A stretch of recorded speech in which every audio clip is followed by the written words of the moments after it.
2.8. Rewrite equations and formulas. Literal equation.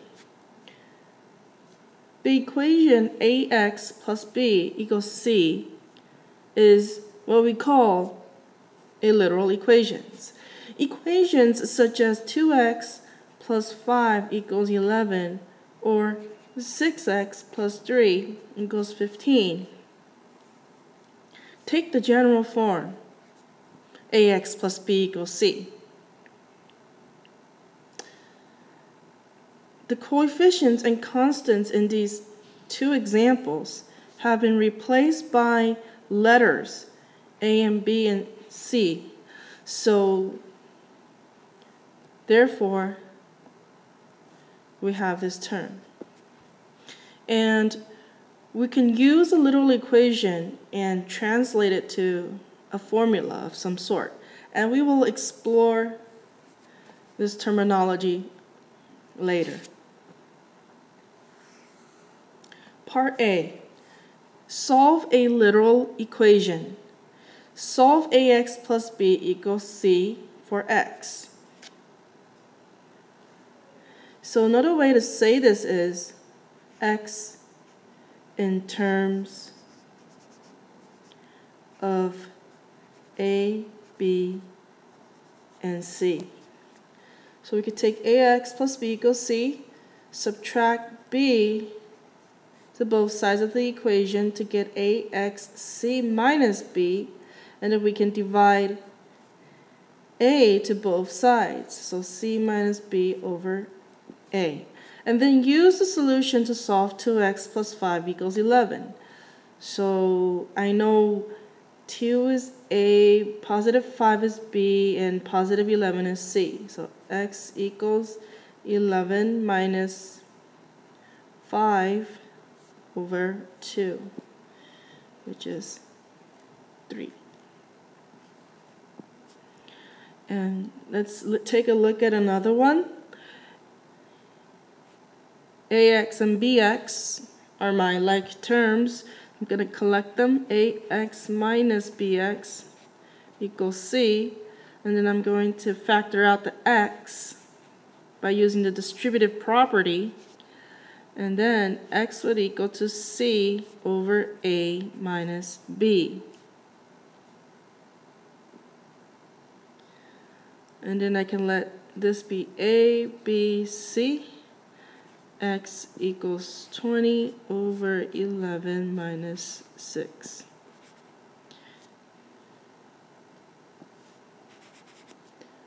Then we have 4.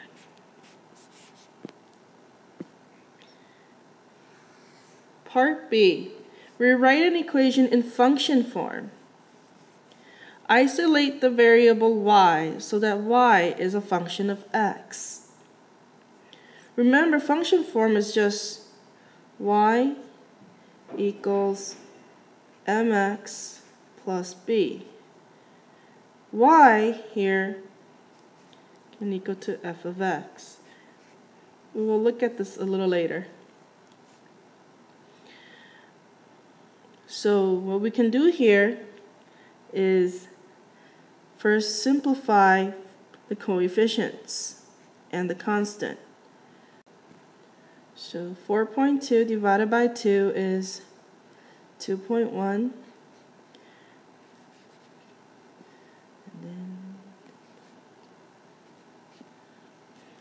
Now we have smaller numbers and decimal numbers to work with. So y would just be 2.1x minus 8.4. And voila. And here, again, we can divide the factor of 5 to both sides.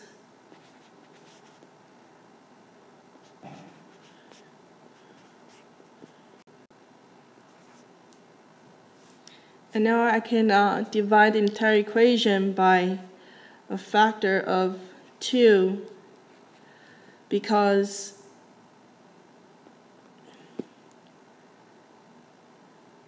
the GCF of 2, 2, and 4 is 2.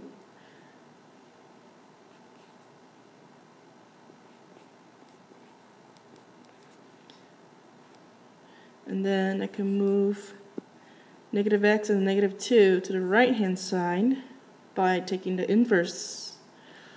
So y equals x plus 2.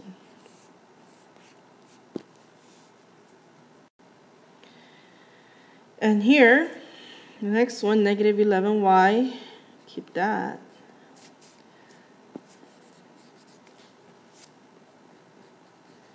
And I'm going to move 38 over, so the inverse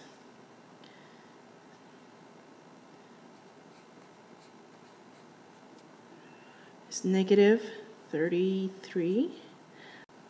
And here I can divide the entire equation by negative 11 because they share this factor. That's y, negative 4x, negative 33 divided by negative 11 is positive 3. And we're done. Okay, and if we have an equation involving fractions as coefficients as well as the constant, think about simplifying the equation in a way so that there are no more denominators other than 1. So I can take the LCD of 3, 9, and 3, which is 9, and multiply it to both sides of the equation. And then distribute the 9. 9 times 2/3 is 6x. 9 times negative 2/9 is negative 2y.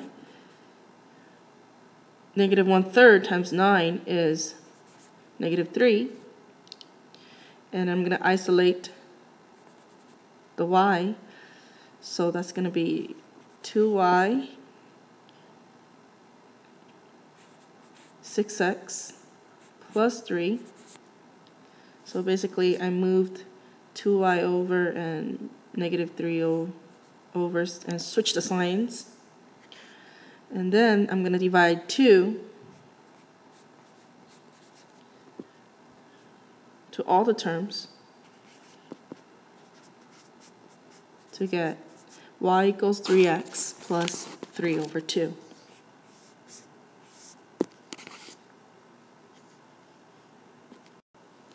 Part C, solve and use a geometric formula. The area A of a triangle is given by the formula A equals half times base times height, where B is the base and H is the height. Part A, solve the formula for the height H. So I'm going to have to change this formula so that H would be in terms of everything else. So to do so, I'm going to have to multiply both sides of the equation or the formula by 2 over b. And then I can cancel out the 2 and the b on the left-hand side of the equation, and then h would equal to 2a over b. Part B, use the rewritten formula to find the height of the triangle shown, which has an area of 64 4/10 square meters.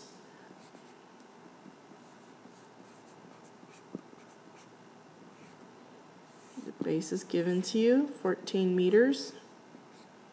My units match. 2 times 64 4/10. I'm not going to do it that way. It takes too long. I'm going to first simplify 2 and 14. And then I'm going to divide 64 4/10 into 7. So that's 9.2 meters. Part D, standardized test practice. Rewrite the formula of the area of the trapezoid in 3 different ways. So the area of the trapezoid is half times the sum of the base multiplied by its height. So now I need to solve this formula in terms of B1, B2, and H. So I'm going to begin with B1.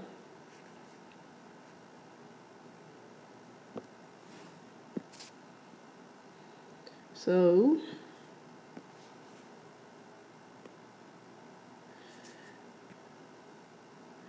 area equals half times base 1 plus base 2 times h. I'm going to multiply both sides of the equation by 2 over h. So I can get b1 plus b2 equal to 2a over h. And I'm going to subtract b2 to both sides of the equation to get 2a over h equal minus b2. And we can take this to solve for b2, which is just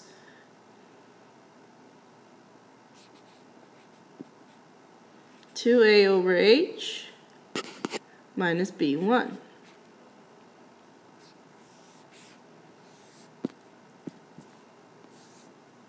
And now let's take a look at how we can solve for h. Let's write the formula again.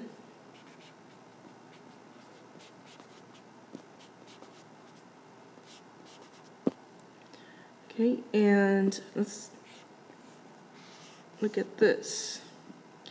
And we can take the reciprocal. H would then be 2a over b1 plus b2. I multiplied both sides of this equation or formula by the reciprocal of the sum of b1 plus b2 over 2.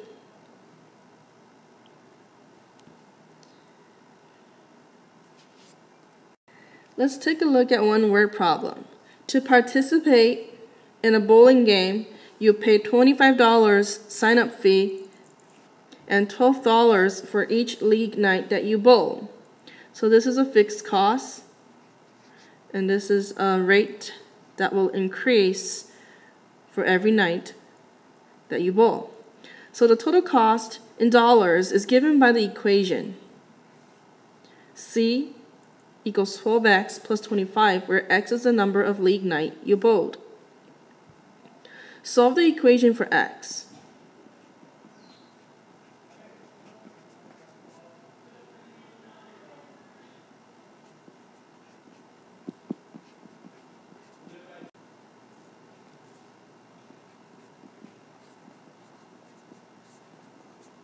And here we have the equation, where x is the number of league night you bowled. Part B, how many league night have you bowled if you spent a total of $145? So $145 is our C, our total cost here, and we need to sub it into the formula here in part A. X equals 145 minus 25 over 12.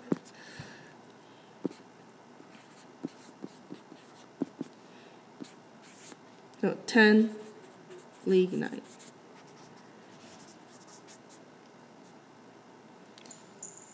And this concludes our lesson.